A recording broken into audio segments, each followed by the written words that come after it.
నామానికి మహిమ కలుగాక. అందరికీ షలోమ్.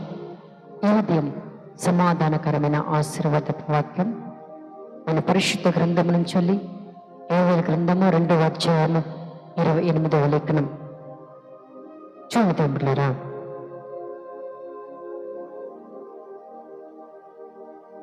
తర్వాత నేను సర్వజనుల మీద నా ఆత్మను కుమ్మరించును, మీ కుమారులను మీ కుమార్తెను ప్రవచనలు చెప్పుదురు, మీ ముసలివారు కలలు కందరు, మీ యవనస్తులు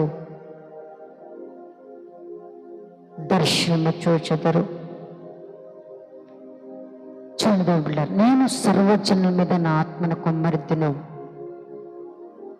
ప్రైజ్ ది లార్డ్. సర్వజనుల మీద దేవుడి ఆత్మ కుమ్మరిస్తానని మాట్లాడుతున్నాడు. ఈ ఉదయంలో పరిశుద్ధాత్మ అనుభవం లేకుండా ఉన్నావా? పరిశుద్ధాత్మ అభిషేకం అంటే ఎట్టిదో, పరిశుద్ధాత్మ సన్నిధి అంటే ఎట్టిదో ఆ అనుభవం లేకుండా ఉన్నావా? ప్రియ దేవుని బిడ్డలారా, సర్వజనుల మీద నా ఆత్మను కుమ్మరించుదను, నీ కుమారులు నీ కుమార్తె ప్రవచించుదురు, కలలు కందురు, దర్శనము చూచెదరని అంటాడు. ఇగో ఆ మాటనే అపొస్తలుల కార్యము 2వ అధ్యాయం కూడా అదే ఉంది.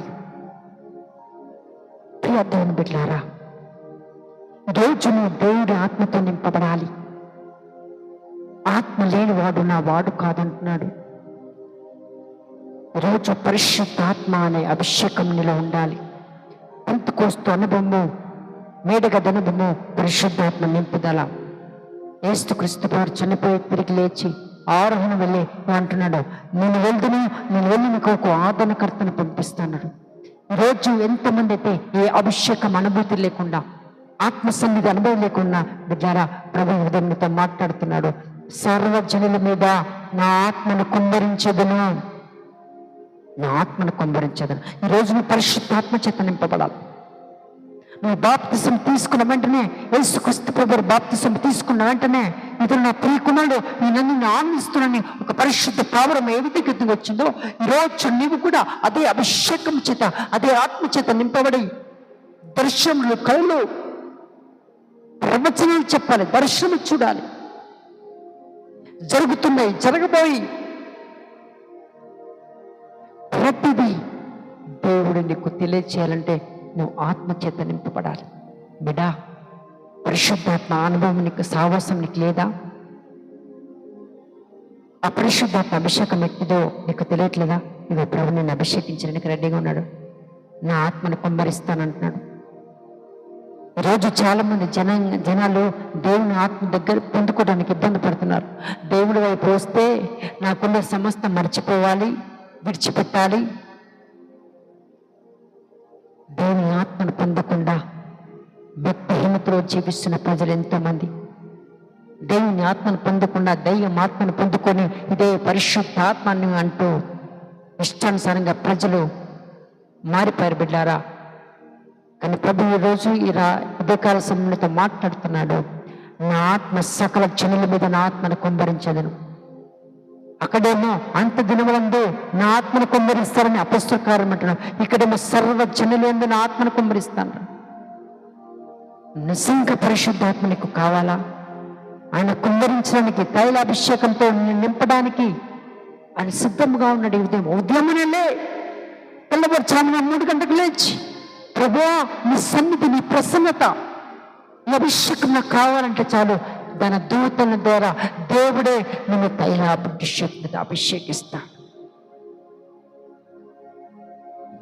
ఎక్కడో పడినా, గొర్రెలు కాచుకుంటున్నా దావీదును పిలిచి అభిషేకించి ఇశ్రాయేలుకు రాజుగా నియమించాడు. అభిషేకం చాలా ప్రాముఖ్యం. ఈ అంత దినములను ఆత్మ చేత నింపబడాలి, ఆత్మ చేత కాల్చబడాలి. ఎప్పుడైతే అభిషేకం నీలో ఉంటుంది బిడ్డ, నీకు తెలియకుండానే నీ జీవితంలో సక్సెస్ ప్రారంభించబడుతుంది. నీ ఎప్పుడైతే పరిశుద్ధాత్మ చేత నింపబడతావో నీకు తెలియకుండానే నీ కోల్పనని పొందుకుంటావు. ఎప్పుడైతే పరిశుద్ధాత్మ చేత నింపబడతావో నువ్వు సకల జనులకి ఆశీర్వాదం కర్మగా, సకల జనులకు దీవెనకరంగా, సకల జనులకు మేలుకరంగా, సకల కన్యనికి ఓర్పు కలిగించకరంగా, సకల జనులకు ఆదరణకరంగా ఉంటావు ఈ పరిశుద్ధాత్మ చేత నింపబడినప్పుడు. కాబట్టి బిడ్డారా, ఆత్మ పొందటానికి నువ్వు సిద్ధంగా ఉండవు. ఉదయమునే వాక్యం వింటున్నప్పుడే ప్రభువును అభిషేకించు, ప్రభువును ఆత్మ చేత నింపు. నీ ఆత్మలో అల్లాడాలి ప్రభా. ఆత్మ జలముతో ఏ విధంగా అల్లాడుచుందో ప్రభా, ఈరోజు మా పని అల్లాడు, మమ్మల్ని అభిషేకించు. ఈ హృదయం నీది, నీకు మాత్రమే ముద్రిస్తానమని నువ్వు అడిగితే ఈ ఉదయం ప్రభు నిన్ను ఆత్మతో నింపబోతున్నాడు. నువ్వు దర్శనం చూడబోతున్నావు, నువ్వు కళ్ళు కనబోతున్నావు, నువ్వు ప్రవచించబోతున్నావు. నీకు వివేక జ్ఞానము దేవుడు సమృద్ధిగా కలగ చేయబోతున్నాడు.